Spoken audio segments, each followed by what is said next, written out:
उस 80 साला बुढ़िया के बारे में मोहल्ले में अजीबो गरीब कहानियां गर्दिश कर रही थीं। खाला साबरा का ख्याल था कि माई पंखी बंजारन है और ये किसी शहरी बाबू के इश्क में मुब्तला होकर अपना कबीला छोड़ आई और बाद में वो शहरी बाबू इसे छोड़कर चलता बना। पनवारी शौकत माई पंखी का ताल्लुक कोलकाता से जोड़ता और थिएटर में काम करती थी।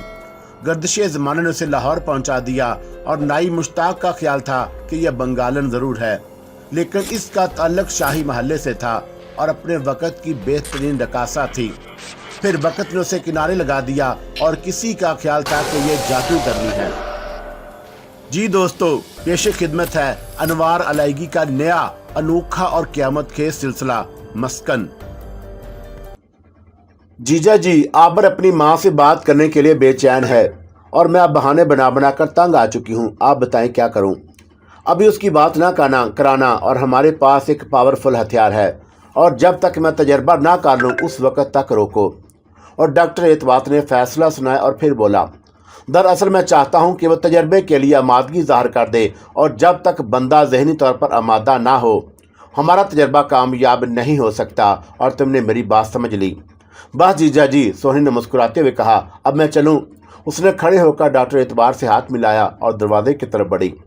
सुनो सोहनी, और डॉक्टर एतबार ने आवाज़ दी। जी यस जीजा जी, और सोहनी दरवाजे से लौट आई।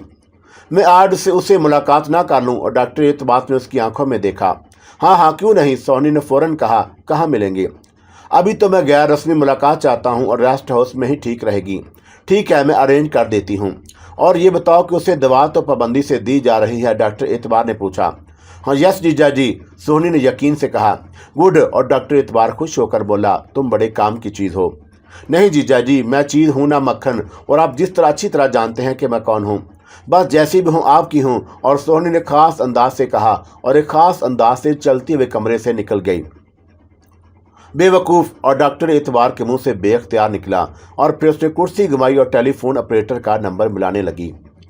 सोहनी ने डॉक्टर एतबार से मुलाकात का वक़्त ले लिया, लेकिन उसने आबर को कुछ नहीं बताया था और वो आधा घंटा कबल उसके कमरे में आ गई थी और हस्बे आदत उसके बेड पर विराजमान थी और जबकि आबर सामने वाले सोफे पर बैठा था। सोहनी जी, मैं आखिर कब तक मेहमान बना रहूँगा? आबर ने मुस्कुराकर पूछा।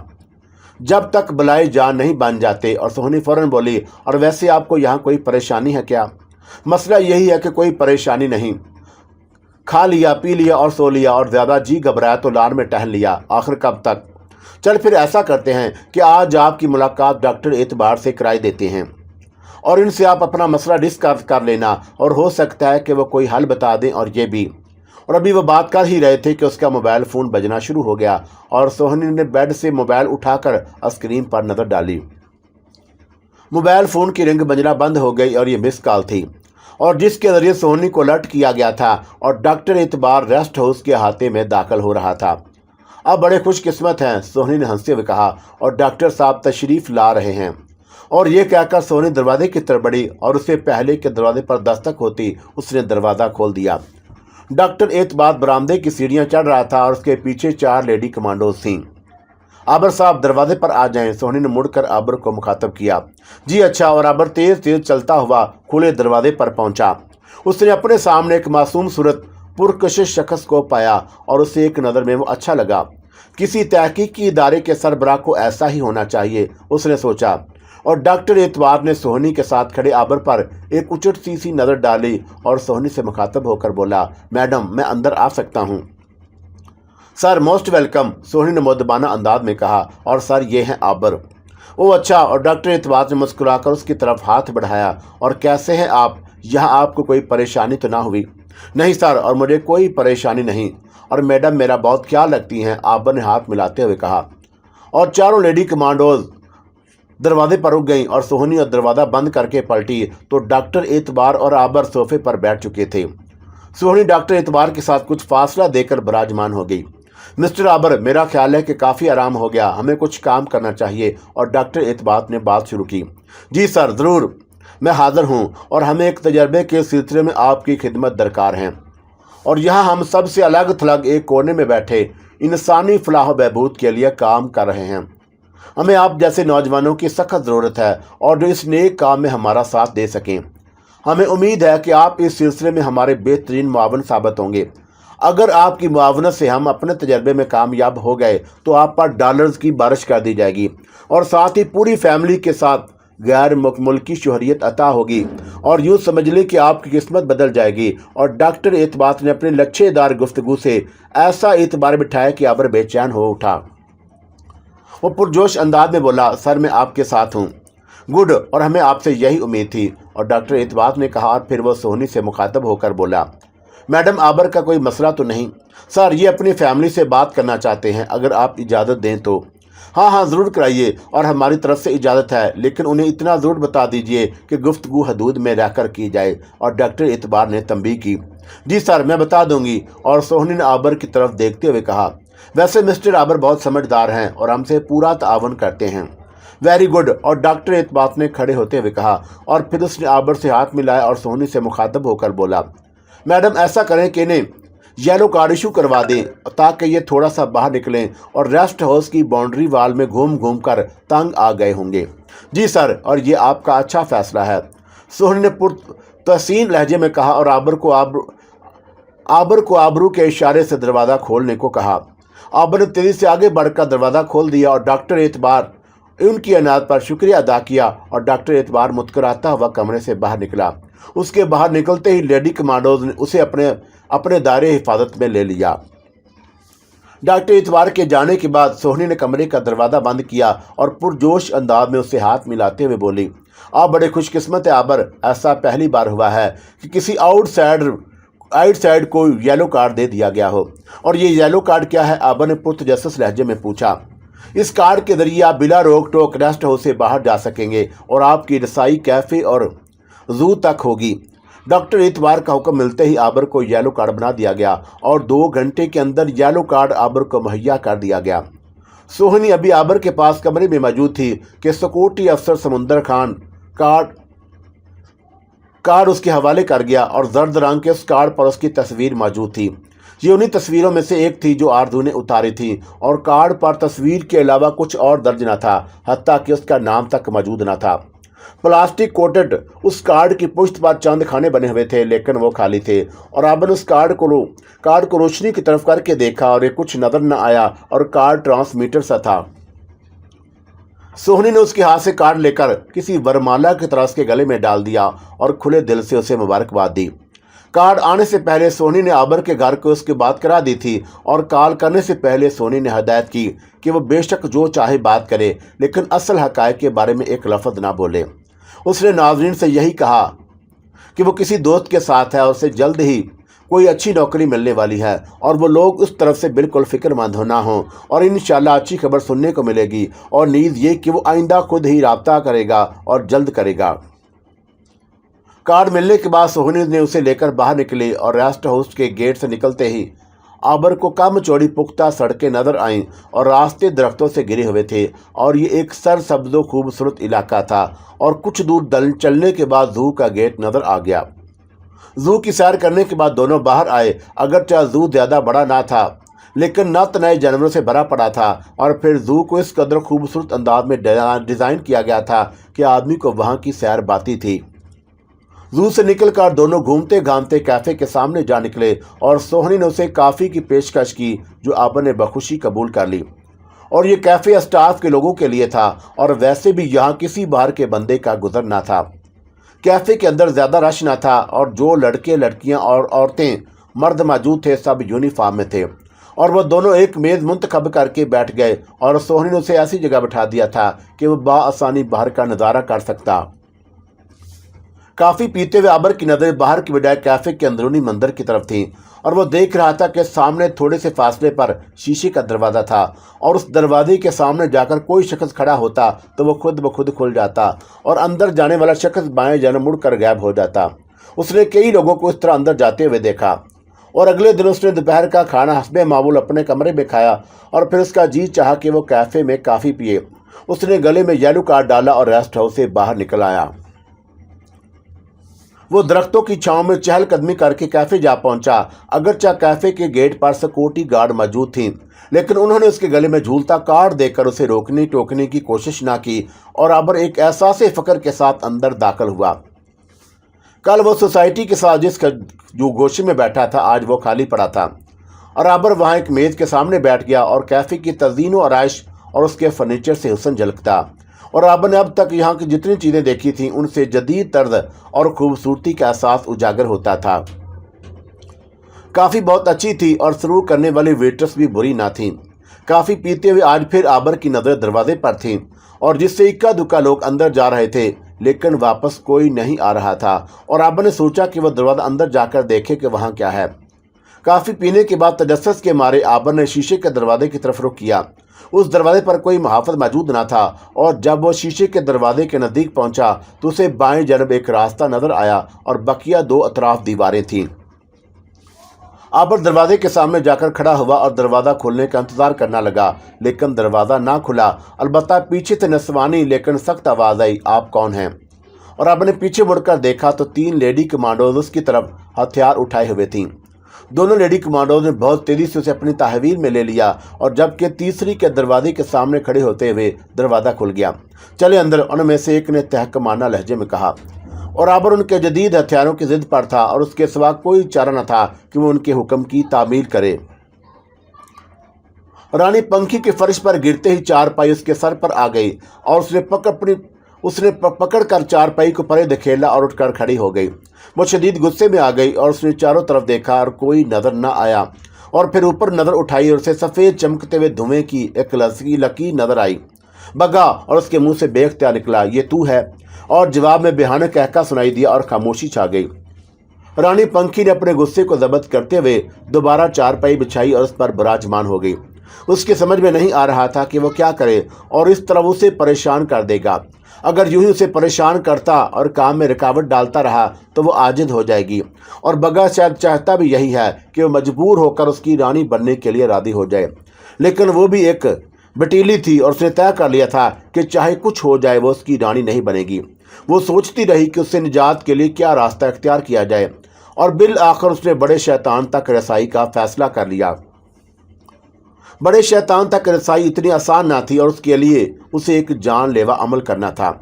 वो चाहती थी कि उस अमल से पहले वो अनारा को उसके सारे घर दिखा दे और उस पर वो रात भी खोल दे कि जो अब तक छुपाए हुए थी। लिहाजा उसने वादे के मुताबिक अगली रात को 5 घर दिखाने की ठान ली। रात होते ही उसने तैयारियां शुरू कर दी और अब तक उसका कोई दुश्मन ना था और लिहाजा वो पूरे इत्मीनान से अनारा को उसका घर दिखा रही थी। लेकिन अब खतरा पैदा हो गया था और इसलिए उसने भी कमर कस ली। अब वो गफलत में शिकार होने के लिए राजी नहीं थी। रात को मुकर्रर वक़्त पर रानी पंखी ने अनारा को 5वें घर में बिठाया और चांदी का भारी तवीज़ गले से उतार कर मुट्ठी में दबाया और बोली, हाँ अंजू, क्या तू तैयार है? हाँ अम्मा, मैं तैयार हूँ। और रानी पंखी ने जल्दी जल्दी कुछ पढ़ा और अनारा की तरफ फूंक मारकर कहा, चल अंजू, देख सामने क्या है। अम्मा, सामने घूर अंधेरा है। और तेरी आंखें खुली हैं क्या? रानी पंखी ने गुस्से से पूछा। नहीं अम्मा, मेरी आंखें बंद हैं। अब बता क्या है सामने?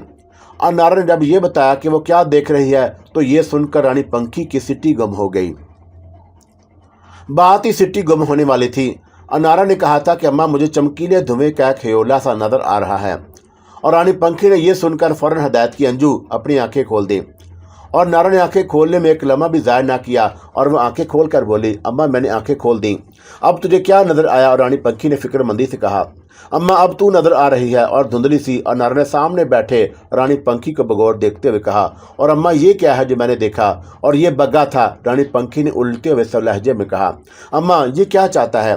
परेशान करना चाहता है। और रानी पंखी बरहम होकर बोली, और मेरे काम में रुकावट डालकर मुझे आजिज़ करना चाहता है, लेकिन शायद वो ये नहीं जानता कि मैं हार मानने वाली नहीं और वो इस तरह के ओछे हथकंडों से मुझे नहीं जीत सकता। अम्मा, मेरे 5वें घर का क्या होगा? अनारा फिक्रमंद हुई। ज़रा इंतज़ार कर, रानी पंखी बोली, और तू 5 घर में बैठी रह, मैं देखती हूँ। ठीक है अम्मा। और अनारा जो 5वें घर से उठने की तैयारी कर रही थी इत्मीनान से बैठ गई। रानी पंखी ने चांदी का तवीज़ अपने गले में डाला और कुछ सोचकर 7वें घर से उठ गई और कमरे के दरवाजे की तरफ बढ़ी। और रानी पंखी को कमरे की तरफ जाता देखकर अनारा बोली, अम्मा, तू कहाँ जा रही है? मैं अंदर जा रही हूँ, अभी आई, तू आराम से बैठ। और ये कहकर रानी पंखी कमरे के दरवाजे में दाखिल हो गई। अंदर वो 2 कमरे थे और एक कमरे में अनारा की रिहाइश थी और जबकि दूसरे कमरे में रानी पंखी का सामान पड़ा था और वह कमरे में किसी ज़रूरत से ही आई थी। ورنہ سارا دن سین میں پڑی چارپائی پر گزارتی تھی اور رات بھی اس کے سین میں گزرتی۔ کمرے میں امل گلم سامان بھرا تھا اور دیوار میں بنی الماری میں اس کے کچھ کپڑے رکھے تھے۔ اسے معلوم تھا کہ سوئی کہاں رکھی ہے اور اس نے کالے دھاگے کی گنتی سے سوئی نکالی اور باہر آ گئی، اور پھر اس نے چارپائی پر کھڑے ہو کر نیم کے پتے توڑے اور واپس 7ویں گھر میں آ گئی اور اپنے خاص انداز میں پھسکڑا مار کر بیٹھ گئی۔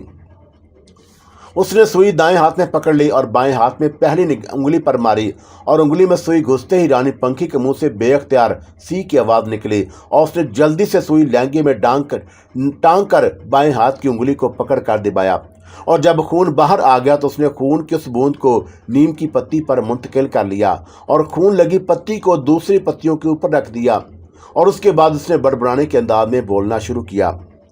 انارا کے سمجھ میں کچھ نہیں آ رہا تھا کہ رانی پنکھی کیا کر رہی ہے۔ اس کے منہ سے تکلیف زدہ آواز سن کر وہ چونکی ضرور تھی، اور انارا اسے کچھ سمجھ نہ پائی، اور اب وہ جانے کیا بڑبڑا رہی تھی اور اس کی سمجھ میں کچھ نہ آیا۔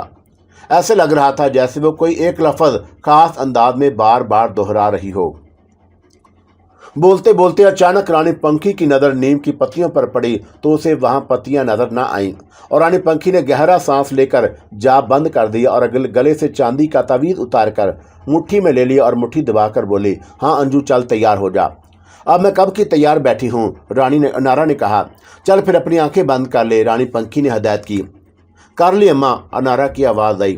اب دیکھ انجو سامنے کیا نظر آ رہا ہے، اور رانی پنکھی انجو کی طرف پھونک مارتے ہوئے بولی، اماں میں 10-12 سال کا لڑکا دیکھ رہی ہوں جو دلہاؤں کے جیسے کپڑے پہنے ہوئے ہے اور گول مٹول معصوم سا ہے، اور نارا نے بتایا، اور یہ اصل دولہا ہے۔ اور رانی پنکھی نے انکشاف کیا، اور وہ خوش تھی کہ نارا 5ویں گھر میں جانے میں کامیاب ہو گئی تھی۔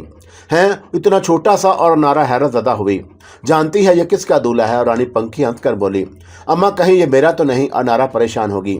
ہاں یہ تیرا دولہا ہے، اور رانی پنکھی نے پر یقین لہجے میں کہا۔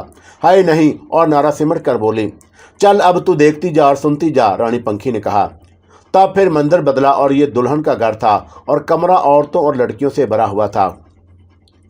دلہن کی ایک خوبصورت مسہری پر بیٹھی تھی اور بارات آ چکی تھی اور نکاح کی تیاریاں ہو رہی تھیں۔ وکیل 2 گواہوں کے ساتھ حویلی کی راہداری میں چلتے ہوئے دلہن کے کمرے تک آ پہنچے۔ آنے والے فیملی کے لوگ تھے، انہیں اندر بلا لیا گیا، اور وکیل نے دلہا کا نام والدیت اور مہر کی رقم بتا کر 12 سالہ دلہا قبول کروایا اور دلہن روپینہ کے نکاح نامے پر دستخط لیے۔ روبی نے ہاں کرنے سے انکار کرنا چاہا تو اس کے برابر بیٹھی ماں نے ہاتھ جوڑ کر کہا، روبی میری شہزادی، اس زہر کو قسمت کا لکھا سمجھ کر پی جا۔ تب روبی نے ہتھیار ڈال دیے، اور ویسے بھی وہ جانتی تھی کہ اس زہر کو پیے بغیر چارہ نہیں،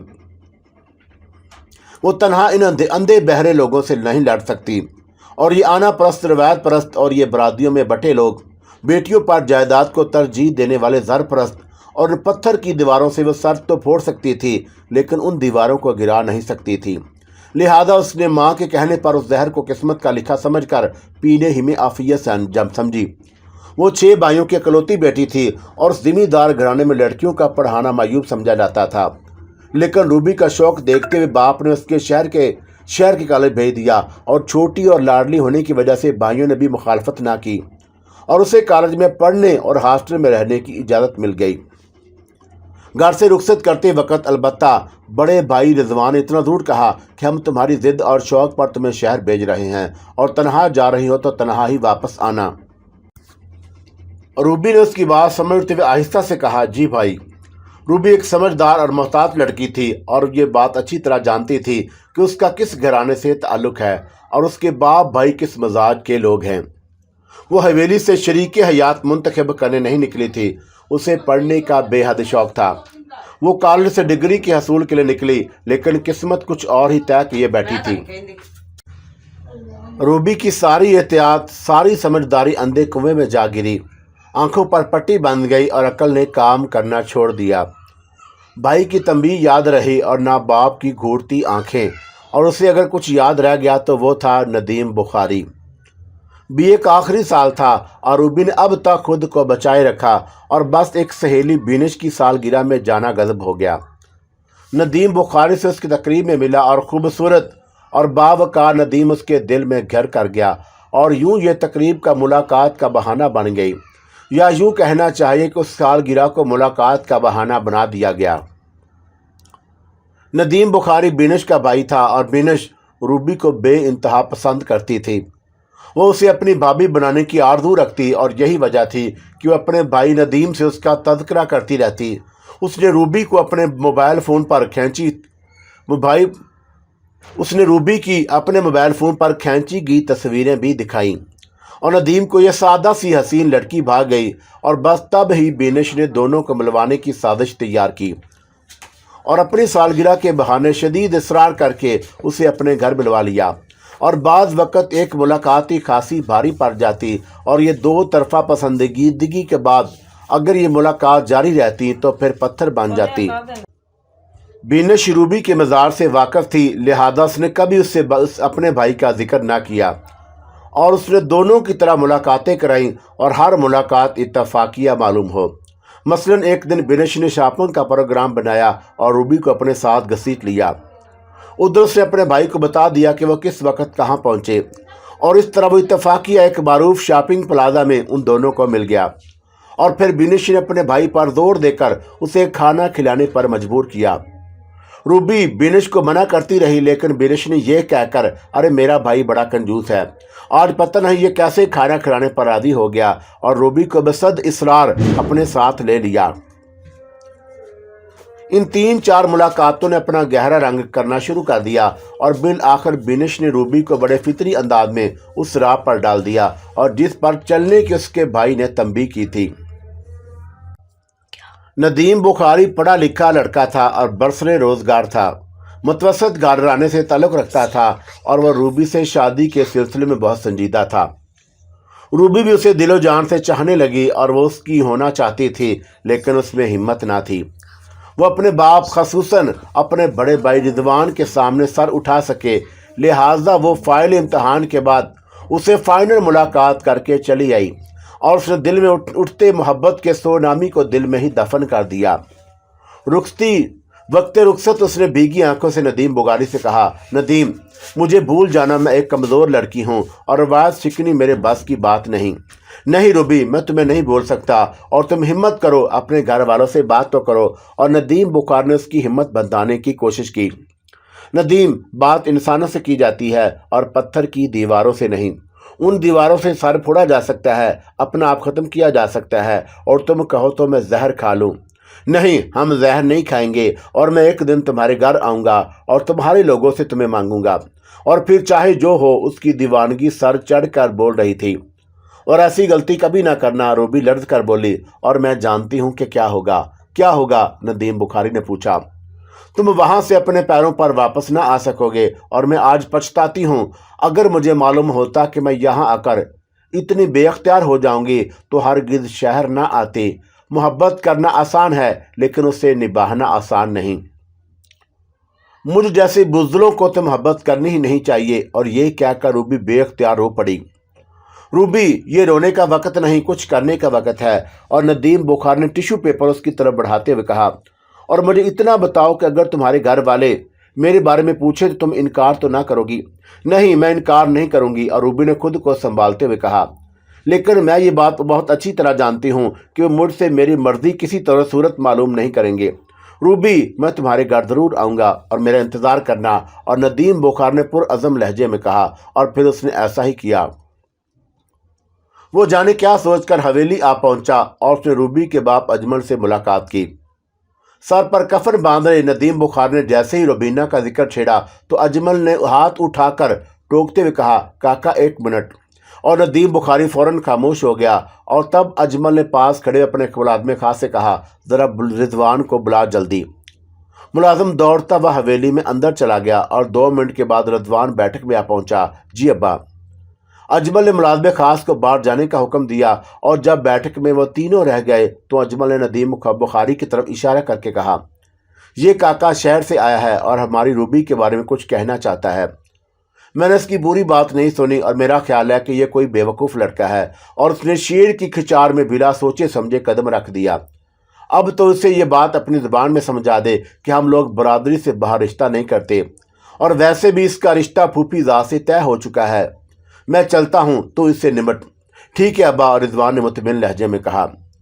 اجمل کے جانے کے بعد رضوان نے اسے اوپر سے نیچے تک دیکھا اور پھر اس کے چہرے پر نظریں جماتے ہوئے سوال کیا، حویلی تک آنے کی جرأت کیا تمہیں روبی نے دی ہے؟ نہیں سر، میں خود آیا ہوں، انہوں نے تو مجھے سختی سے منع کر دیا تھا، اور پھر اس نے یہ بھی بتا دیا ہوگا کہ رشتہ ہم کسی صورت قبول نہیں کروں گا۔ رضوان نے اسے گھورا۔ جی انہوں نے یہ بات بھی بتا دی تھی، اور پھر تمہاری مت کیوں ماری گئی؟ مجھے نہیں معلوم، اور کیا چیز مجھے یہاں لے آئی؟ ندیم بخاری دل کی بات کہہ نہ سکا۔ دراصل جب گیڈر کی موت آتی ہے تو وہ شہر کا رخ کرتا ہے، اور جب کسی جنونی کی موت آتی ہے تو وہ حویلی کی طرف بھاگتا ہے۔ تمہیں تمہاری موت یہاں لے آئی ہے۔ اور رضوان نے اپنی مونچھوں سے پر تاؤ دے کر کہا، سر میں موت سے نہیں ڈرتا۔ اور ندیم بخاری بے خوفی سے بولا، جو کام تم نے کیا ہے اس کا انجام بالآخر موت ہے، اور مجھے نہیں معلوم کہ میں تمہیں کیوں چھوڑ رہا ہوں، اور میری گاڑی تمہیں تمہارے گھر تک چھوڑ آئے گی۔ جاؤ، رضوان نے کھڑے ہوتے ہوئے کہا اور بیٹھک سے نکل گیا۔ ندیم بخاری کو اچھی طرح اندازہ ہو گیا تھا کہ اب وہ کبھی گھر نہیں پہنچ سکے گا، اور یہ گاڑی کا نہیں بلکہ موت کا سفر شروع ہو چکا ہے۔ محبت کا انجام بالآخر یہی ہونا تھا، اور وہ مطمئن تھا کہ اس نے اپنی محبت کو آخری منزل تک پہنچا دیا۔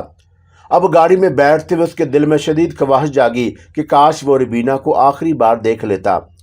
وہ گاڑی سے اتر کر حویلی کے باری دروازے پر کھڑے رضوان کے پاس آیا اور پھر بڑے مؤدبانہ انداز میں بولا، سر ایک درخواست ہے، اسے آپ میری آخری خواہش سمجھ لیں۔ اور رضوان نے تیوریوں پر بل ڈال کر اسے کھا جانے والی نظروں سے دیکھا، پر بولا کچھ نہیں۔ اور کیا میں ربینہ کو ایک نظر دیکھ؟ اور ندیم بخاری اپنی بات پوری نہ کر پایا، اور رضوان کے تھپڑ نے اس کا منہ پھیر دیا۔ فوراً دو مسلح ملازمین نے اسے اپنے گرفت میں لے کر گاڑی میں بٹھایا، اور گاڑی نے تیز رفتاری سے شہر کا رخ کیا۔ ندیم بخاری نے گاڑی میں بیٹھ کر کلمہ پڑھ لیا، اور اس کی آخری خواہش نے جلتی پر تیل کا کام کیا تھا۔ اب اس کی موت یقینی تھی، لیکن حیرت ناک بات یہ ہوئی کہ اسے بے حفاظت گھر پہنچا دیا گیا۔ واپس جاتے ملازم خاص نے کہا کہ ہم نے تمہارا گھر دیکھ لیا ہے، اور آئندہ حویلی کا رخ کرنے کی کوشش نہ کرنا۔ ربینہ کو ندیم بخاری کی حویلی آمد کا فوری طور پر پتہ نہ چل سکا، لیکن کچھ دنوں کے بعد گھر کی ایک ملازمہ نے اسے سارا حال سنا دیا، اور اسے یہ نوید بھی دے دی کہ اس گستاخی کے باوجود اس کی جان بخشی کی گئی، اور روبی کو اس کی حویلی آنے سے زیادہ جان بخشی کی خوشی ہوئی۔ پڑھی لکھی احساس لڑکی ربینہ کے 10-12 سالہ پھوپھی زاد ستم کو زبردستی اس کے سر مونڈ دیا گیا، اور وہ روتی بلکتی اپنے پھوپھی کے گھر سدھار گئی۔ 10-12 سال کے رستم کو اگرچہ گھر والوں نے اسے خاصا سمجھا بجھا دیا، اور اسے یہ باور کرانے کی کوشش کی کہ ربینہ کی اس کی دلہن ہے، بیوی ہے، لیکن سوال یہ تھا کہ اس کی عمر میں ایک لڑکا کس قدر شوہر بننے کا ڈرامہ کر سکتا ہے، اور جتنی اس میں سمجھ تھی اتنا وہ کر رہا تھا، اور اس اوور ایکٹنگ سے روبی کی جان عذاب میں تھی۔ آہستہ آہستہ وہ ڈپریشن کی مریضہ ہوتی گئی، اور ندیم کی یادیں اور رستم کی بچگانہ حرکتیں اس کی زندگی میں زہر گھول گئیں۔ وقت نے کروٹ لی، اور 10-12 سالہ 24-25 سال کا ہو گیا، اور روبی 50 کے لپیٹے میں آ گئی، اور جوان رستم کا اب روبی ایک آنکھ نہ باندھتی، اور روبی کا حسن گہنا ہو چکا تھا، اور بیماریوں نے اسے ہڈیوں کا ڈھانچہ بنا دیا۔ رستم کی حقارت بھری نظریں اس کے وجود میں سوئیوں کی طرح چبھتیں، اور روبی نے اپنی جوانی اس کے گھر کی نظر کر دی تھی۔ اپنی ماں کی التجا پر قطرہ قطرہ وہ زہر پیتی رہی، اور مایوسی نے اس کے دل میں گھر کر لیا، اور اندیشے اسے ڈراتے۔ اس کے دل میں شدت سے مر جانے کی خواہش ابھرتی، اور وہ سنجیدگی سے خودکشی کے بارے میں سوچنے لگی، اور پھر کچھ سوچ کر رک جاتی تھی۔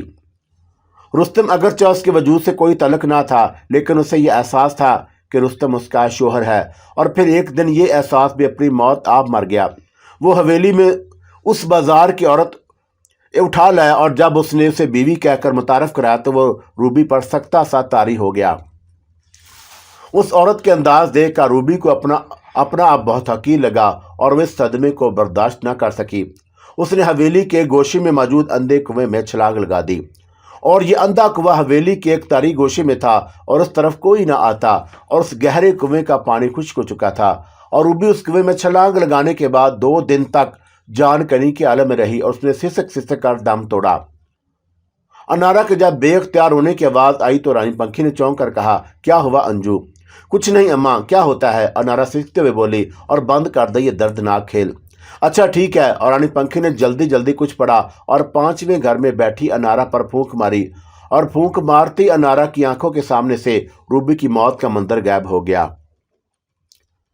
अनारा ने साड़ी के पल्लू से अपनी खूबसूरत आंखें पूंजी और पांचवें घर से निकल आई। रानी पंखी गले में तावीज डालकर सातवां घर छोड़कर चारपाई पर लेट चुकी थी। अनार ने उसके पांव दबाने शुरू किए और रानी पंखी अपने आंखों पर हाथ रखे बोली, अंजू बस अब तेरे 2 घर और रह गए हैं और ये किसी तरह पूरे हो जाएं और फिर बात बने। अम्मा तुझे याद है तूने कहा था कि कोई आकर मेरे भाग जगाएगा। अनारा ने याद दिलाया। हाँ मुझे याद है, अंजू जरूर आएगा। और रानी पंखी ने बड़े यकीन से कहा। आखिर कब आएगा वो? अनारा झंझलाकर बोली। लगता है कि जैसे वह शहर में दाखिल हो गया है। और रानी पंखी की आवाज कहीं दूर से आ रही थी। लगता था जैसे वो गनूदगी में बोल रही हो। हाय अम्मा, और सच? अनारा खुश होकर बोली। क्या सच? और रानी पंखी ने आंखों से हाथ उठाकर अनारा को घूरा। यही कि वो यहाँ आ गया है और हमारे शहर में है। अनारा ने चह कर कहा।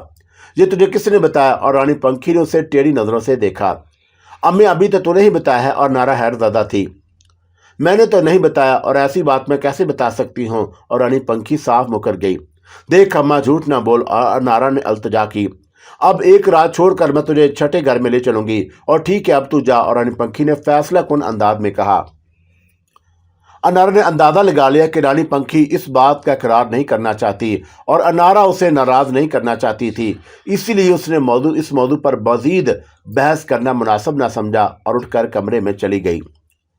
रानी पंखी को ये बात अच्छी तरह याद थी कि उसने उसके शहर में होने का इकरार किया था, लेकिन उसकी समझ में नहीं आ रहा था कि उसने ऐसा क्यों कर हुआ। तीनों लेडी कमांडोज जब उसे तेजी से अपने गिरफ्त में लिए बाएं जन्म मुड़ी तो आबर को ढलानी रास्ता नजर आया। जब ढलानी रास्ता खत्म हुआ तो उनके सामने लिफ्ट का दरवाजा था और लिफ्ट खुलते ही एक लेडी कमांडो ने उसे लिफ्ट में दाखिल होने का इशारा किया। जब लिफ्ट चली तो वो लेडी कमांडोज बाहर ही रुक गईं। बस एक लेडी कमांडो साथ रही और जिसने उसके दिल का निशाना ले रखा था, और लिफ्ट ऊपर जाने की बजाय नीचे की जानब जा रही थी। आबर की समझ में नहीं आ रहा था कि उसे किस जुर्म में पकड़ा गया। उसने कई लोगों को अंदर जाते देखा, और अगर उसने भी अंदर जाने की कोशिश की थी तो क्या गुनाह किया था। उसके पास येलो कार्ड था और उसके गले में मौजूद था। येलो कार्ड के होते हुए उसे आखिर क्यों गिरफ्त में ले लिया गया। और एक बात और उसकी उलझन का बात थी कि जब हर शख्स के लिए ये दरवाज़ा खुल रहा था तो फिर उसके लिए क्यों नहीं खुला। और चंद सेकंड के बाद जब उस तेज रफ्तार लिफ्ट का दरवाज़ा खुला तो आबर हैरान रह गया, और ये दरवाज़ा बराह रास्त किसी आफस में खुला था। जब वो लेडी कमांडो के साथ बाहर आया तो ये देखकर मजीद हैरान हुआ कि सामने डॉक्टर एतबार एक शानदार कुर्सी पर विराजमान था और किसी से फ़ोन पर बात कर रहा था। डॉक्टर एतबार ने फ़ोन रखकर मुड़कर देखा और आबर को एक लेडी कमांडो के साथ पाया। उसने फौरन लिफ्ट की तरफ देखा और तब उसे ये अंदाज़ा करने में देर न लगी कि आबर को क्यों गिरफ्तार हुआ, और फिर उसने भी जानना चाहा कि क्या हुआ। सर ये एक्स जोन में दाखिल होने की कोशिश कर रहे थे, लेडी कमांडो ने बताया। ओके आप जाए, मैं देखता हूँ, डॉक्टर एतबार ने कहा। और वो लेडी कमांडो वापस मुड़ी और फिर लिफ्ट में गायब हो गई। डॉक्टर एतबार ने उसे कुर्सी पर बैठने का इशारा किया और बोला, मिस्टर आपद आप कहाँ जाना चाह रहे थे? सर मैं तो कहीं नहीं जाना चाह रहा था, और बस कई लोगों को अंदर जाते देखकर मैंने सोचा ज़रा जाकर देखूं कि अंदर क्या है, लेकिन मेरे लिए दरवाज़ा ना खुला और जाने कहाँ से निकल कर लेडी कमांडो ने मुझे घेर लिया। और सवाल यह है कि मेरे लिए दरवाज़ा क्यों नहीं खुला? आबर ने पूछा। मुझे अंदाज़ा नहीं था कि आपका मुशाहदा इस कदर तेज़ है कि आते जाते लोगों को फोकस कर लेंगे। अगर मालूम होता तो तंबीह कर देता। खैर कोई बात नहीं। रह गई बात कि दरवाज़ा आप पर क्यों नहीं खुला, और मैं बताता हूँ। आपने ये तो देख लिया कि दरवाजे के सामने खड़े होने वाले शख्स के लिए चंद लम्हों में दरवाज़ा खुल जाता, लेकिन उन लोगों की पुश्त होने की वजह से आप ये नहीं देख पाए कि दरवाजे के सामने खड़े होते ही आप अपने गले में पड़े कार्ड को पलट कर दिखाते और जिस पर कोड नंबर लिखा होता, और कोड के सामने आते ही दरवाज़ा खुल जाता। अच्छा ये राज था दरवाज़ा खुलने का। और ये कहकर आबर ने अपने गले में पड़े येलो कार्ड को पलट कर देखा और उस पर सादा खानों के सिवा कुछ न था, और वो बोला, और मेरे कार्ड पर तो कोई कोड नंबर दर्ज नहीं। आपका क्या ख्याल है कि हम एक अजनबी को कोड देकर अपना खुफिया दरवाजे पर खोल दें? और डॉक्टर एतबार ने हंसकर कहा, और आपने हमें इतना बेवकूफ़ समझा है क्या? नहीं सर, और जो शख्स इतना बड़ा नेटवर्क चला रहा हो वो भला कम अकल कैसे हो सकता है? आबर बोला। और डॉक्टर एतबार ने कोई जवाब देने की बजाय उसे मुस्कुराकर देखा। और चंद लम्हों में उसने कोई फैसला किया और फिर थोड़ा घूम कर लाइन से रखे हुए टेलीफोन सेट से एक सफेद रंग के टेलीफोन का रिसीवर उठाया और एक बटन दबाया। दूसरी तरफ से सोहनी ने रिसीवर उठाकर इंतहाई मुअद्दबाना लहजे में कहा, सर, मैडम, ये आबिर साहब मेरे सामने बैठे हैं और इन्होंने एक्स दूर में दाखिल होने की कोशिश की थी। और डॉक्टर एतबार ने नरम लहजे में इंकशाफ किया, और ये तो उन्होंने बड़ा गलत काम किया। और सोहनी ने फौरन गैर जानबदारी बरती। असल में ये अपने तजस्सुस के हाथों मारे गए। खैर, कोई मसला नहीं। और इस तरह हमारी सिक्योरिटी भी चेक हो गई और डॉक्टर एतबार की नज़रें आबिर पर जमी हुई थीं। हम इन्हें अपनी तहवील में ले रहे हैं और ये 24 घंटे तक तजर्बा गाह में रहेंगे। राइट सोहनी? जी सर। और सोहनी मुअद्दबाना अंदाज में बोली, बिल्कुल ठीक। डॉक्टर एतबार ने रिसीवर जोर से पटका और फिर मेज पर रखे हुए रिमोट को उठाकर उसका बटन दबाया। बटन दबते ही हल्की सी सरसराहट की आवाज़ आई और लिफ्ट का दरवाज़ा खुला।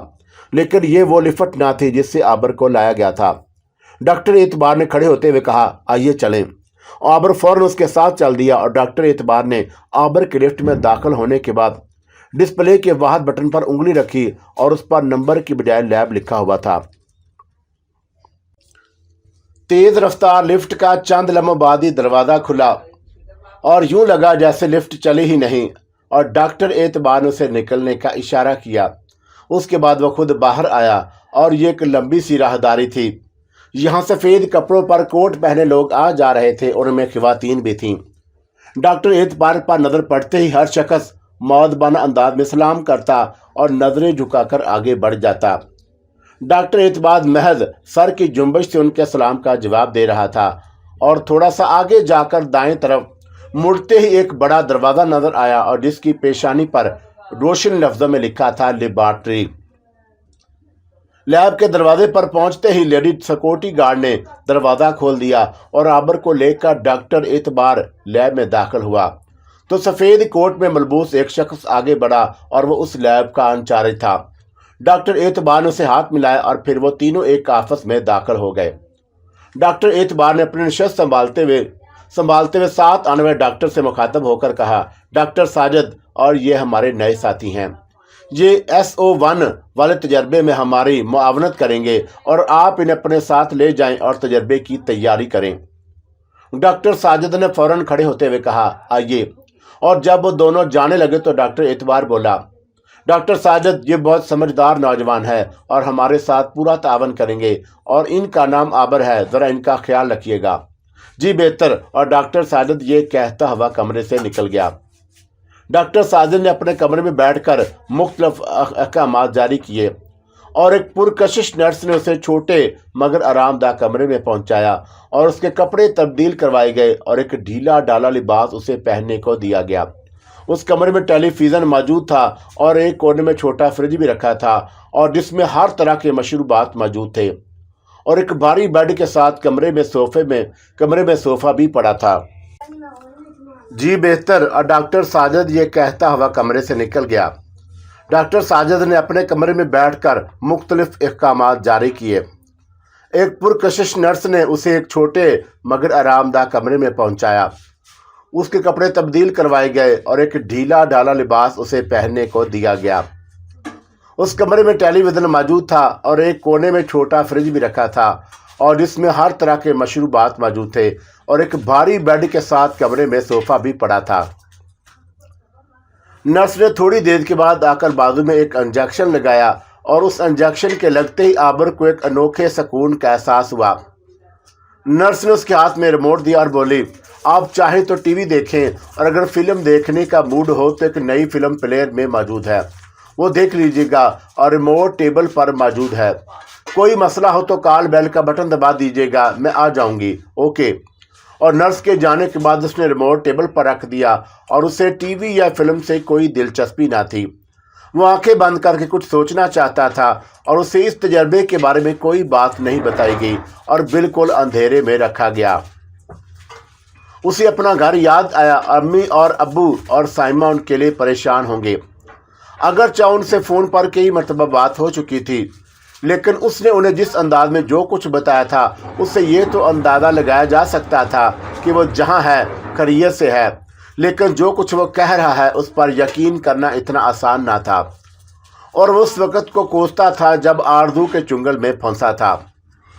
بھلا اسے کیا ضرورت تھی کہ اس کے گھر جانے کی، اور وہ چلتے پھرتے اپنا کارڈ تھما گئی اور کچھ دھاگے سے بندھا وہ اس کے گھر میں جا پہنچا۔ اور یہ ایک غیر دانشمندانہ قدم تھا جو اس نے بلا سوچے سمجھے اٹھایا تھا۔ آرزو ایک فراڈ لڑکی تھی، ایسی عیار اور شاطر لڑکی کہ اس کے بارے میں کوئی کچھ سوچ بھی نہیں سکتا تھا۔ وہ تو بھلا ہو سہنی افتخار کا جس نے اس کی شخصیت کا پردہ چاک کر دیا، ورنہ اسے زندگی بھر اس کے فراڈ ہونے کا پتہ نہ چلتا۔ اس وقت وہ جہاں موجود تھا اس جگہ کے بارے میں کچھ نہیں جانتا تھا، لیکن اسے لگ رہا تھا جیسے وہ آسمان سے گر کر کھجور میں اٹک گیا۔ یہ کون لوگ تھے اور کیا چاہتے تھے اور کچھ پتہ نہیں چل رہا تھا۔ ڈاکٹر اعتبار بظاہر ایک معصوم صورت شخص نظر آتا تھا، اور اندر سے وہ کیا نکلے کیا کہا جا سکتا تھا۔ بہرحال اب صبر کے سوا کیا چارہ تھا، اور وہ بری طرح جکڑا ہوا تھا۔ اس قدر سخت پہروں میں تھا کہ یہاں سے نکلنا آسان نہ تھا۔ ابھی وہ منتشر خیالی کا شکار تھا کہ نرس دستک دے کر اندر آ گئی اور بولی، بلڈ چاہیے۔ خون کس لیے؟ عابر نے پوچھا۔ بلڈ ٹیسٹ کرنا ہے، اور میرا خون بہت اچھا ہے اور کسی قسم کی ٹیسٹنگ کی ضرورت نہیں، عابر مسکرا کر بولا۔ اچھا، اور نرس خوش دلی سے مسکرائی اور پھر اس نے سرنج کے ذریعے خاصا خون نکال لیا۔ سسٹر ایک بات بتائیں، اور عابر نے خون سے بھری سرنج کی طرف دیکھتے ہوئے کہا، اور میرا اتنا سارا خون نکال لیا، کہیں آپ خون پیتی تو نہیں؟ تب اسے آپریشن تھیٹر لے جایا گیا اور وہاں سے ایک بیڈ نما اسٹریچر پر لٹایا گیا۔ عابر کو سامنے ایک بڑا مانیٹر لگا دکھائی دیا، اور اس کے اسٹریچر پر لیٹتے ہی کئی ڈاکٹروں نے اسے گھیر لیا۔ اس کے سر پر مختلف آلات فٹ کر دیے گئے اور پاؤں اور ہاتھوں کو بھی مختلف تاروں سے منسلک کر دیا۔ جب تجربے کی تیاری مکمل ہو گئی تو ڈاکٹر اعتبار کو بلایا گیا۔ ڈاکٹر اعتبار نے ہر چیز کا معائنہ کر کے بعد آنکھ اور کان کے درمیان انجیکشن لگانے کا حکم دیا۔ انجیکشن لگتے ہی عابر پر ایک غنودگی سی طاری ہو گئی، لیکن وہ بڑی حد تک ہوش میں تھا اور اسے اپنے ارد گرد ہونے والی گفتگو صاف سنائی دے رہی تھی۔ جی عابر صاحب، اب ہم اپنا کام شروع کرتے ہیں، اجازت ہے؟ اور ڈاکٹر اعتبار کی آواز آئی۔ جی سر، اور اس وقت آپ کی عمر کیا ہے؟ ڈاکٹر اعتبار نے سوال کیا۔ تب اسے آپریشن تھیٹر لے جایا گیا اور وہاں سے ایک بیڈ نما اسٹریچر پر لٹایا گیا۔ ہم آپ کو آہستہ آہستہ مرحلے وار ماضی میں لے جائیں گے، آپ تیار ہیں؟ میں تیار ہوں۔ اور غنودگی گہری ہوتی جا رہی تھی اور عابر کو اپنی آواز دور سے آتی ہوئی سنائی دی۔ سوال و جواب جاری تھے اور ڈاکٹر اعتبار سجیشن کے ذریعے اسے ماضی کے دھندلکوں میں لے جا رہا تھا۔ آہستہ آہستہ وہ بچپن کی حدود میں داخل ہو گئے۔ 5 سالہ عابر اپنے بچپن کی یادوں کو دہرا رہا تھا۔ ڈاکٹر اعتبار کی نظریں مانیٹر پر جمی تھی اور اسکرین پر کچھ اشکال ابھر رہی تھیں، لیکن یہ واضح نہیں تھی، اور ڈاکٹر اعتبار کی کوشش تھی کہ یہ یادیں، یہ باتیں کسی طرح تصویری شکل اختیار کر لیں۔ عابر جو دیکھ رہا ہے وہ صاف اور واضح طور پر نظر آنے لگا، اور اچانک مانیٹر کی اسکرین پر ایک ایسی چیز نظر آئی کہ ڈاکٹر اعتبار کے ہوش اڑ گئے۔ انارا کے جانے کے بعد رانی پنکھی اٹھ کر بیٹھ گئی، اور اس وقت رات کے 2-2:30 بجے تھے، اور دیوار کی اس طرف سے کچھ مردوں کی تیز تیز بولنے کی آوازیں آنے لگی، اور یہ جواری تھے جنہوں نے قبرستان کو جوے کا اڈا بنایا ہوا تھا، اور یہاں روز ہی جوا ہوتا اور روز ہی جھگڑا ہو جاتا۔ کچھ دیر زور زور سے آوازیں آتی اور پھر خاموشی چھا جاتی، اور اس کے بعد کتے بھونکنا شروع ہو جاتے۔ انسان اگر پیسوں پر لڑتے تو کتے ہڈیوں پر جھگڑتے، اور رانی پنکھی نے اٹھ کر صحن میں ٹہلنا شروع کر دیا۔ اب کچھ دیر پہلے کی بات اس کے گلے سے نہیں اتر رہی تھی کہ آخر ایسا کیوں کر ہوا، اور اسے اتنا ضرور یاد تھا کہ چند لمحوں کے لیے اس پر غنودگی چھا گئی، اور اسی غنودگی کے دوران اس نے اس شہر میں داخل ہونے کی اطلاع دی، اور رانی پنکھی نے ایسا شعوری کوشش کے تحت نہ کیا تھا، بلکہ لاشعوری طور پر اس پر سے یہ الفاظ کہلوائے گئے تھے۔ آخر ایسا کس نے کیا تھا؟ کیا بگا نے؟ اگر بگا نے کیا تو ایسا کیوں کیا؟ اور ایسی اطلاع دے کر کیا وہ انجو کو اس کے پیچھے لگانا چاہتا تھا؟ ممکن ہے کہ اس کی اس حرکت کا مقصد انجو کو اس سے برگشتہ کرنا ہو، اور وہ اب دشمنی پر اتر آیا تھا، اور اسی لیے اوچھے ہتھ کنڈے استعمال کرنا شروع کر دیے تھے۔ रानी पंखी चाहती थी कि किसी तरह थोड़ा वक्त गुजर जाए और वो अंजू के मामले को किसी तरह अंजाम तक पहुंचा दे। बस अब वो 2 घर रह गए थे और गोया पलकों की सुइयां निकालना बाकी थीं, और ये सुइयां निकल जाएं तो फिर वो बग्गा से निपटे और बड़े शैतान तक रसाई का कठिन मरहला तय करे। और ये एक जानलेवा अमल था। उस अमल के लिए 40 रोज दरकार थे और उन 40 दिनों में कुछ भी हो सकता था। वो टहलती रही और सोचती रही, और फिर एक ख्याल उसके जहन में आया और उसने सोचा कि एक मर्तबा वो बग्गा से बात क्यों ना कर ले, उसे समझाए, और हो सकता है कि वह अपनी नाराजगी खत्म कर दे। और ये बात जहन में आते ही उसने मुलाकात का फैसला कर लिया। उसने चारपाई घसीट कर सहन के वस्त में की और फिर उसे उलट दी। वो उल्टी खाट का जाप करना चाहती थी और उल्टी चारपाई के गुर्द उसने 7 चक्कर काटे, और फिर वो पायती की तरफ इस तरह बैठी कि दोनों पाए उसके हाथों में थे। दोनों पाए पकड़ने के बाद उसने जोर जोर से झूमना शुरू कर दिया, और वे खास अंदाज से झूमती जाती और कुछ बोलते हुए दोनों हाथों से एक पाई को पकड़ती और जोरदार आवाज में पुकारती, आ बग्गा। और 11वीं बार जब अमल दोहराने के बाद उसने जोर से पुकारा, आ बग्गा, और तब बग्गा तो ना आया, और जो चीजें उसके सामने आई उसे देखकर रानी पंखी परेशान हो गई और वह घबरा कर बोली, काली तू? हाँ मैं, और खून में डूबी आंखें, स्याह रंगत और बाहर निकली हुई सुर्ख जुबान जुबाली औरत ने अपने आमद का करख्त आवाज में इकरार किया, तू क्यों आई है और बग्गा कहाँ है? और रानी पंखी सीधी होकर बैठती हुई बोली, मुझे बग्गा ने भेजा है, इसलिए आई हूँ, और बग्गा कहाँ है मुझे मालूम नहीं। और जवाब में बेइतनाई थी। वो क्यों नहीं आया? और रानी पंखी ने पूछा, ये सवाल पूछने का तुझे हक नहीं, वो तेरा गुलाम नहीं। और काली ने अपनी सुर्ख आंखों से घूरते हुए कहा, मैं जानती हूँ कि वो क्या है। और रानी पंखी उसकी आंखों में आंखें डालकर बोली, बता तू क्यों आई है?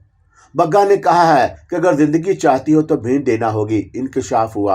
और कैसी भींट? और रानी पंखी ने पूछा, तुझे अपना खून देना होगा। और काली ने अपनी लंबी जुबान हिलाई, और वो अब मेरे खून का प्यासा हो गया। और रानी पंखी के लहजे में दुख था। बग्गा की रानी बन जा और तेरे सारे दुख दूर हो जाएंगे, रास्ता बताया गया। और काली तू अपनी हद में रह और मुझे तेरे मशवरे की जरूरत नहीं। और रानी पंखी गुस्से में आ गई। पंखी याद रख के तेरी ये अकड़ एक दिन तुझे ले डूबेगी। और तंबीह की गई, तू मेरी फिक्र छोड़ और वो बात कर जो बग्गा ने कही है, और कहा ना कि तुझे खून देना होगा। काली ने जवाब दिया, मेरे खून की एक बूंद चाह कर उसे नशा चढ़ गया। और जा उसे कहना कि पंखी अपने खून की आखिरी बूंद तक बीन चढ़ा देगी, लेकिन वो जो चाहता है उसके लिए राजी ना होगी। और रानी पुरअज़म लहजे में बोली, चल ठीक है, फिर भीन दे। और काली ने मिट्टी का प्याला उसके सामने करते हुए कहा। रानी पंखी एक झटके से गुस्से से उठी और उसने चारपाई सीधी करके दीवार के साथ लगाई और किचन में जाकर एक तेज धार की छुरी उठाकर बाहर आ गई। ला प्याला इधर ला। उसने चारपाई पर बैठे हुए अपनी बाईं कलाई पर छुरी का कट किया। नस कटते ही खून तेजी से निकलने लगा और काली ने प्याला उसकी कलाई के नीचे कर दिया। जब आधे से ज्यादा प्याला भर गया तो रानी पंखी ने अपना हाथ खींच लिया और फिर अपनी कलाई की नस को दबाते हुए बोली, जा दफा हो जा। और काली ने यह सुनकर भयानक कहका लगाया और प्याले समेत गायब हो गई। उसके जाने के बाद रानी पंखी बावर्ची खाने में गई और उसने एक चुटकी राख नस पर डाली और उसे अंगूठे से दबाया और बहता खून यकदम मजमद हो गया। और रानी पंखी ने चंद लम्हों बाद अपना अंगूठा जख्म से हटा लिया और एक गहरी सांस लेकर चारपाई पर लेट गई और उसके चेहरे पर एक तलख मुस्कुराहट थी। पापा ये ब्रश नहीं मार रहे। डॉक्टर एतबार ने स्क्रीन पर जो देखा वो उसके होश उड़ा देने के लिए काफी था। वो पूरे इत्मीनान से आबर की बचपन की यादों को खरीद रहा था और स्क्रीन पर कुछ गैर वाज़ेह अश्काल उभर रही थी कि अचानक एक बिल्ली नमूदार हुई। वो काले मुंह की सफ़ेद बिल्ली थी और पहले वो एक हयूले की शक्ल में धुंधली नजर आई और फिर देखते ही देखते उसने एक वाज़ेह शक्ल इख्तियार कर ली और इतनी वाज़ेह हो गई कि उसका एक एक बाल साफ नजर आने लगा और उसकी आंखें सुर्ख थी, मुंह काला और जिस्म सफ़ेद और पंजे काले थे। अभी डॉक्टर एतबार उसके बारे में तज्जिया ही कर रहा था कि ये क्या हो और कहाँ से आई, और इतने में वो काले मुंह की सफ़ेद बिल्ली एक्शन में आ गई और उसने स्क्रीन से सीधी डॉक्टर एतबार पर जिस्त लगाई। और अगर वो गैर इरादी तौर पर झुक ना गया होता तो वो यकीनन उसके चेहरे से टकराती। डॉक्टर एतबार ने जब पलट कर देखा कि बिल्ली कहाँ गई तो उसे पूरे कमरे में कहीं नजर ना आई। और डॉक्टर एतबार को इस तरह अचानक झुकते देखकर वहां मौजूद डॉक्टरों को बड़ी हैरत हुई। सर क्या हुआ? और अनचारे डॉक्टर साजिद ने फिक्रमंदी से पूछा कि आपने वो नहीं देखा जो मैंने देखा? और डॉक्टर एतबार ने उलझते हुए लहजे में कहा, सर आपने क्या देखा? मैंने सुर्ख आंखों और काले मुंह की सफेद बिल्ली देखी जो अचानक स्क्रीन पर नजर आई और फिर उसने स्क्रीन से निकलकर मुझ पर छलांग लगाई तो मैं उससे बचने के लिए नीचे झुका और डॉक्टर एतबार ने बड़ी सारी तफसील से बात बताई।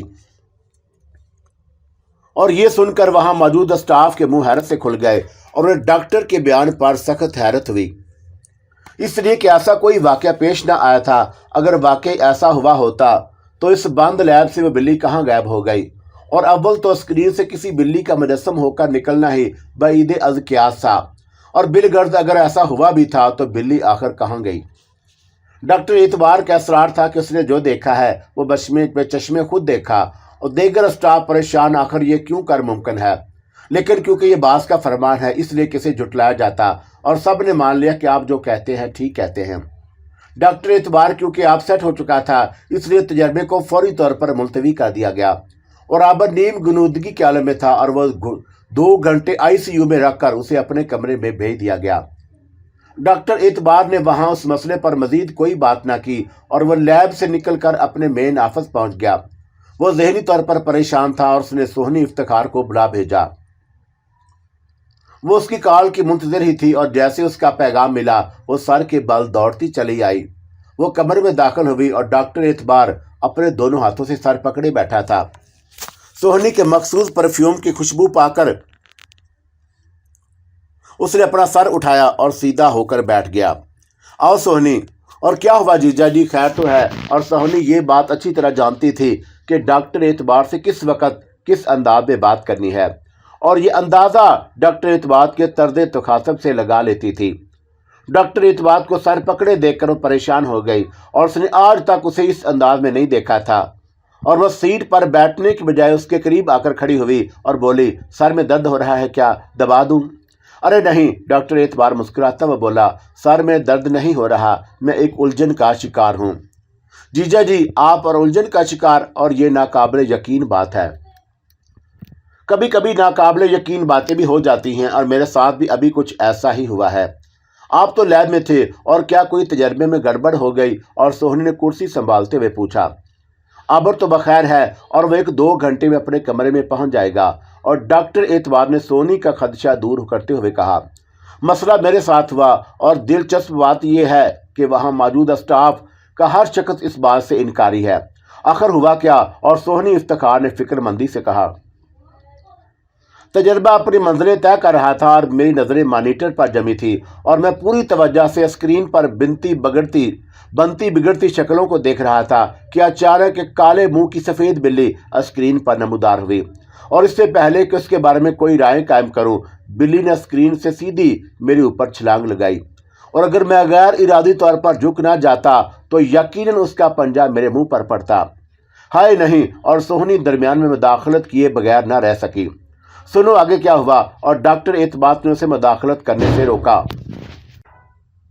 हुआ ये कि उस बिल्ली का पता ना चला कि वो किधर गई, और बंद कमरे से उसका निकल जाना नामुमकिन था, लेकिन वो कमरे में कहीं ना मिली। और जब डॉक्टरों के पूछने पर मैंने उन्हें बताया कि एक बिल्ली ने किस तरह मेरे ऊपर छलांग लगाई थी तो वो सारे के सारे हैरतज़दा रह गए, और उन्होंने बिल्ली को छलांग लगाते देखा ही ना था। और सोहनी मैं क्या बताऊं कि उसके इनकार पर मुझे किस कदर शर्मिंदगी हुई, और मैं सोचता रह गया कि आखिर ये लोग मेरे बारे में क्या राय कायम करेंगे। फिर क्या हुआ? बस फिर मैंने तजर्बा मुलतवी कर दिया और लैब से यहाँ चला आया, और ये आपने बहुत अच्छा किया। और सोहन ने उसके फैसले को सराहा। मैं क्या करता और जहनी तौर पर इस काबिल नहीं रहा था कि तजर्बा जारी रखता, डॉक्टर एतबार बोला। और ये वाकई बड़ी अनोखी बात है, सोहनी बोली। सोहनी क्या तुम इस बात पर यकीन रखती हो कि मैं जो कुछ कह रहा हूँ सच कह रहा हूँ? जी मुझे पक्का यकीन है कि आप जो कह रहे हैं सच कह रहे हैं। और सोहनी ने उसकी हौसला अफजाई की, और फिर अचानक उसके चेहरे पर हैरत फैल गई। उसकी नज़रें डॉक्टर एतबार के चेहरे पर थीं और परेशान कुन अंदाज में सोफे की तरफ देख रहा था। क्या हुआ? आप ऐसे क्यों देख रहे हैं? वो परेशान होकर बोली। वो उधर सोफे पर देखो, डॉक्टर एतबार ने इशारा किया। और क्या है सोफे पर, और सोहनी इफ्तिकार जहां बैठी थी सोफा उसकी दाएं तरफ थोड़ा सा पीछे रखा था। सोहनी ने अपनी गर्दन घुमाकर सोफे की तरफ देखा और सोहनी को सोफे पर कुछ नजर न आया और वो उठकर खड़ी हो गई। सोफे पर काले मुंह की सफेद बिल्ली मौजूद थी और वह अपनी सुर्ख आंखों से डॉक्टर एतबार को घूरने लगी और सोहनी के उठते ही वो भी सोफे पर खड़ी हो गई। और जीजा जी सोफा तो खाली है, और सोहनी सोफे की तरफ बढ़ते हुए बोली।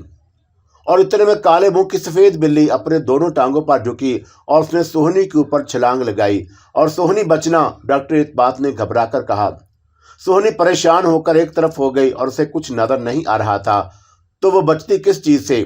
उसने पूछा, जीजा जी है क्या, और कुछ बताएं तो। सोहनी बिल्ली है, और वही लैब वाली और काले मुंह की सफेद बिल्ली। लेकिन मुझे तो बिल्ली कहीं नजर नहीं आ रही। तुम्हें नजर नहीं आ रही, और वो तो तुम्हारे कंधे पर बैठी है, डॉक्टर एतबार ने बताया। हाय मैं मर जाऊं। और वह जल्दी से सोफे पर बैठ गई और उसने नादीदा बिल्ली को अपने कंधे से धकेलने की तस्वराती कार्रवाई की।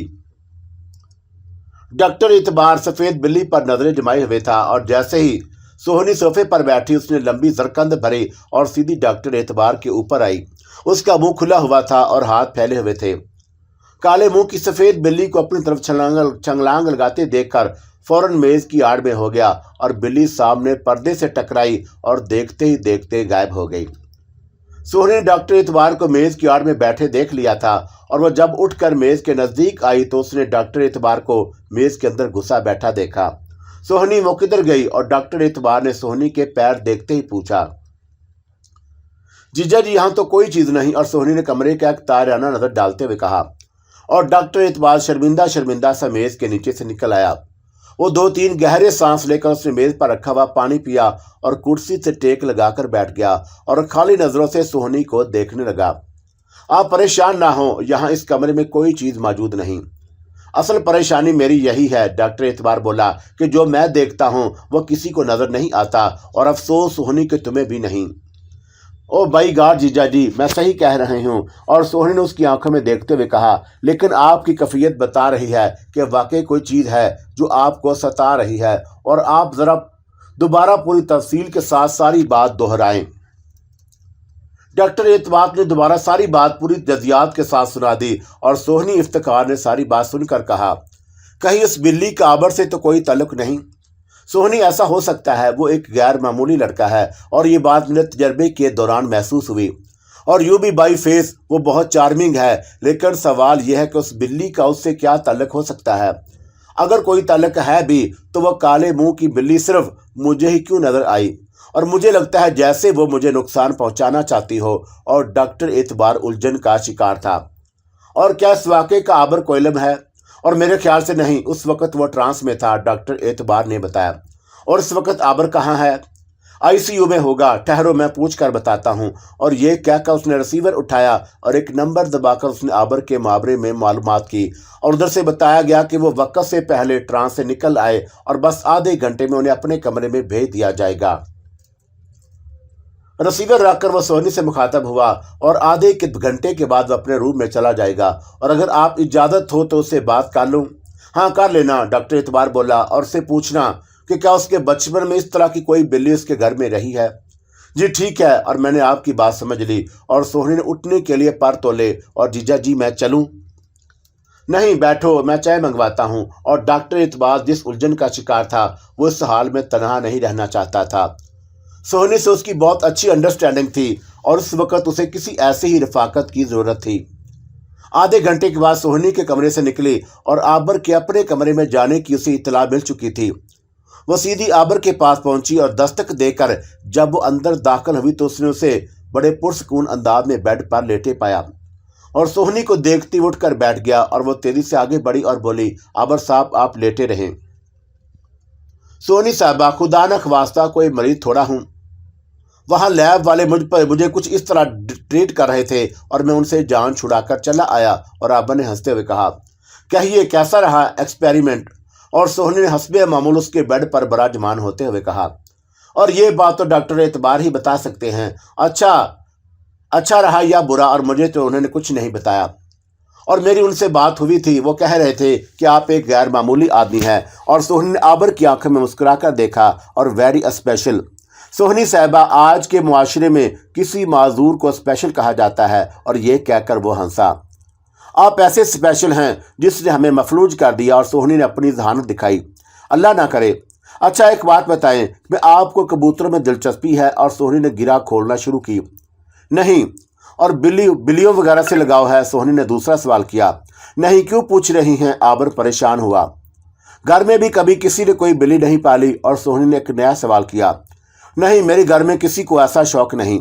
और घर में अक्सर बिल्लियां आ जाती हैं। और कभी आपने काले मुंह की सफ़ेद बिल्ली जिसकी दुम और पाँव भी काले हो अपने घर में आती जाती देखी? नहीं, आबर ने मुस्कुराते हुए कहा। और सोहनी साहिबा, ये आपने किस किस्म की तहकीक शुरू कर दी? दरअसल बात यह है कि आप पर जो तजर्बा किया गया उसमें एक बिल्ली की निशानदही हुई और डॉक्टर एतबार बराह रात आपसे इस मसले पर बात करेंगे। और मैं तो यूं ही पूछ रही थी। इसका मतलब है कि मेरे लाशऊर से कोई काले मुंह की सफ़ेद बिल्ली निकल आई है? और आबर ने हंसते हुए सोहनी को देखा।